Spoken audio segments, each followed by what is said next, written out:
उसकी कांति इंद्रनील मणि के समान श्याम थी। उसके अंग अंग से दिव्य शोभा छिटक रही थी और नेत्र प्रफुल्ल कमल के समान शोभा पा रहे थे। श्री अंगों पर सुवर्ण की श्री कांति वाले 2 सुंदर रेशमी पीताम्बर शोभा दे रहे थे। किसी से भी पराजित न होने वाला वह वीर पुरुष अपने प्रचंड भुज दंडों से सुशोभित हो रहा था। तदनंतर उस पुरुष ने परमेश्वर शिव को प्रणाम करके कहा, स्वामीन, मेरे नाम निश्चित कीजिए और काम बताइए। उस पुरुष की यह बात सुनकर परमेश्वर भगवान शंकर हंसते हुए मेघ के समान गंभीर वाणी में उससे बोले। शिवे ने कहा, बस व्यापक होने के कारण तुम्हारा विष्णु नाम विख्यात हुआ। इसके सिवा और भी बहुत से नाम होंगे जो भक्तों को सुख देने वाले होंगे। तुम सुस्थिर उत्तम तप करो, क्योंकि वही समस्त कार्यों का साधन है। ऐसा कहकर भगवान शिव ने श्वास मार्ग से श्री विष्णु को वेदों का ज्ञान प्रदान किया। तदनंतर अपनी महिमा से कभी च्युत न होने वाले श्री हरि भगवान शिव को प्रणाम करके बड़ी भारी तपस्या करने लगे और शक्ति सहित परमेश्वर शिव भी पार्षद गणों के साथ वहां से अदृश्य हो गए। भगवान विष्णु ने सुदीर्घ काल तक बड़ी कठोर तपस्या की। तपस्या के पश्चात परिश्रम से युक्त भगवान विष्णु के अंगों से नाना प्रकार की जलधाराएं निकले। यह सब भगवान शिव की माया से ही संभव हुआ। महामुनि, उस जल से सारा सूना आकाश व्याप्त हो गया। वह ब्रह्मरूप जल अपने स्पर्श मात्र से सब पापों को नाश करने वाला सिद्ध हुआ। उस समय थके हुए परम पुरुष विष्णु ने स्वयं उस जल में शयन किया। वे दीर्घ काल तक बड़ी प्रसन्नता के साथ उसमें रहे। नार अर्थात जल में शयन करके के ही कारण उनका नारायण यह श्रुत समस्त नाम प्रसिद्ध हुआ। उस समय उन परम पुरुष नारायण के सिवा दूसरी कोई प्राकृतिक वस्तु नहीं थी। उसके बाद ही उन महात्मा नारायण देव से यथा समय सभी तत्व प्रकट हुए। महामते विद्वान, मैं उन तत्वों की उत्पत्ति का प्रकार बता रहा हूँ, सुनो। प्रकृति से महत्तम प्रकट हुआ और महत्तम से 3 गुण। इन गुणों के भेद से ही त्रिविध अहंकारी की उत्पत्ति हुई। अहंकार से 5 तन्मात्राएं हुई और उन तन्मात्राओं से 5 भूत प्रकट हुए। उसी समय ज्ञान इंद्रियां और कर्म इंद्रियों को भी प्रादुर्भाव हुआ। मुनि श्रेष्ठ, इस प्रकार मैंने तुम्हें तत्वों की संख्या बताई है।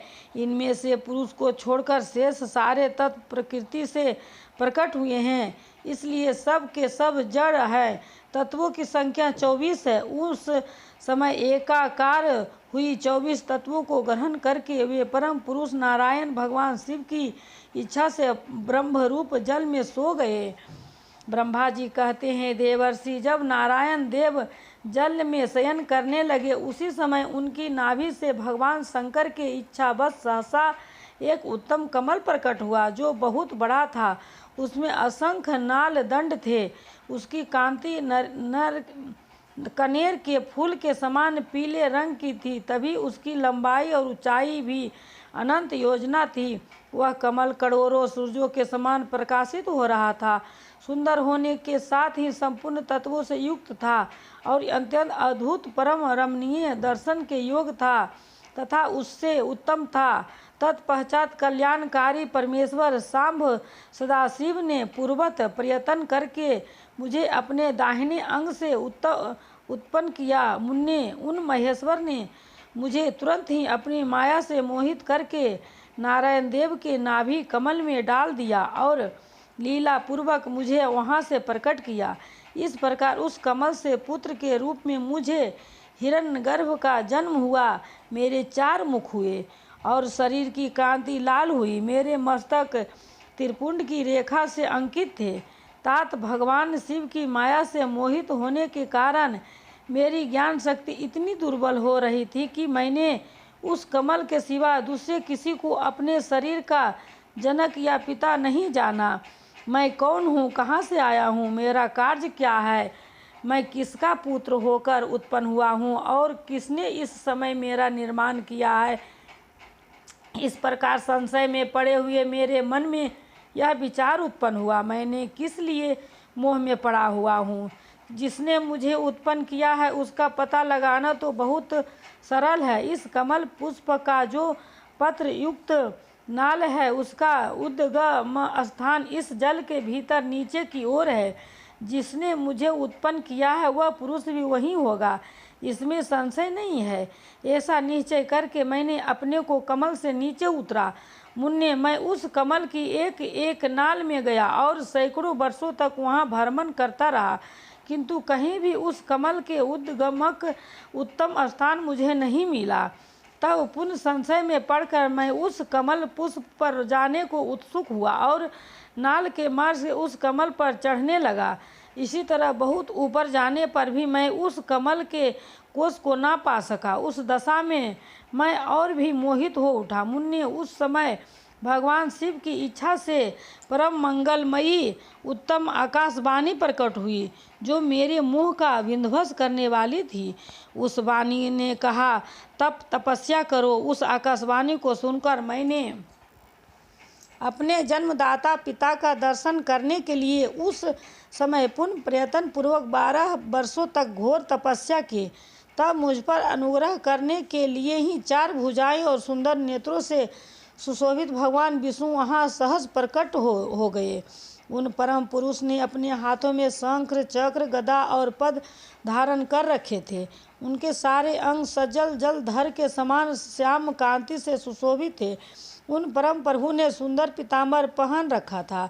उनके मस्तक आदि अंगों में मुकुट आदि महामूल्यवान आभूषण शोभा पाते थे।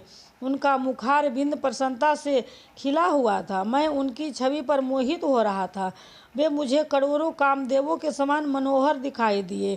उनका यह अत्यंत सुंदर रूप देखकर मुझे बड़ा आश्चर्य हुआ। वे सावली और सुनहरी अभाव से उदादित हो रहे थे।